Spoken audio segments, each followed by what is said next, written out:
नमस्कार किसान साथियों, स्वागत है आपका मेरे नए वीडियो में। आज हम जानेंगे इसमें कि लहसुन बुआई का जो प्लांटर है वो किस प्रकार से ट्रैक्टर के पीछे किस प्रकार से चलाया जाता है, क्या सेटिंग करनी होती है और क्या लहसुन डलने की सेटिंग करनी होती है, ये हम सब जानेंगे इस वीडियो में। सबसे पहले किसान साथियों, ये जो हमारा प्लांटर है ये जांगीड़ का है, मक्सी का, कनासिया नाका मक्सी का है और बहुत ही अच्छा प्लांटर है। अगर आपको जैसे लहसुन की अगर चाल करनी है, जैसे लहसुन कैसे क्या डल रही है, तो ये आपको मैंने तो वैसे जुगाड़ कर रखा है, आप मैन्युअली कर सकते हैं इसको। तो आपको मैन्युअली करना पड़ेगा, इसको कम या ज़्यादा कर सकते हैं आप आपके हिसाब से।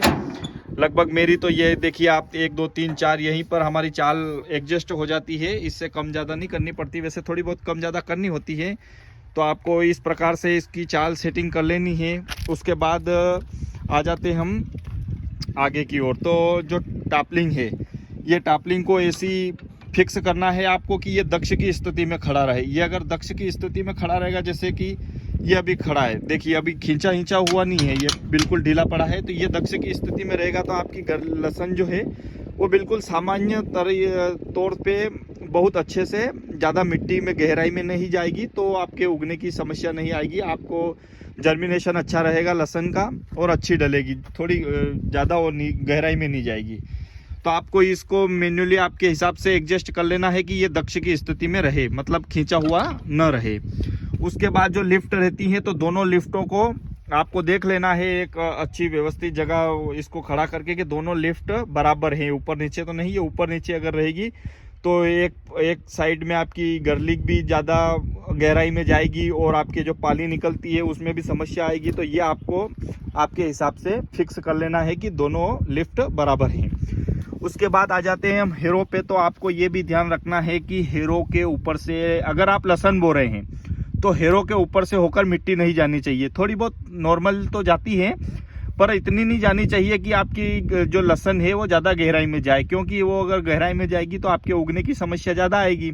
इसलिए आपको ये ध्यान रखना है कि अगर हेरो के ऊपर से मिट्टी नहीं गई तो नॉर्मली है कि आपके जो लहसुन है वो बिल्कुल आपके मिट्टी में ही रहेगी, ज़्यादा गहराई में नहीं जाएगी, मतलब ज़्यादा अंदर नहीं जाएगी। तो आपके अच्छी पैदावार भी अच्छी देगी और उगने में कोई समस्या नहीं आएगी, जर्मिनेशन अच्छा रहेगा उसका। तो आपको ये भी ध्यान रखना है कि आपका हेरो के ऊपर से मिट्टी नहीं जानी चाहिए। अब हेरो का आप देख लीजिए, हेरो लगभग ज़मीन से ये इतना इंच, लगभग 4 इंच होगा, ये 4 इंच ज़मीन से ऊंचा रहना चाहिए। ये देखिए आपको दिख रहा है, उसी प्रकार से ये 4 इंच ऊपर होना चाहिए।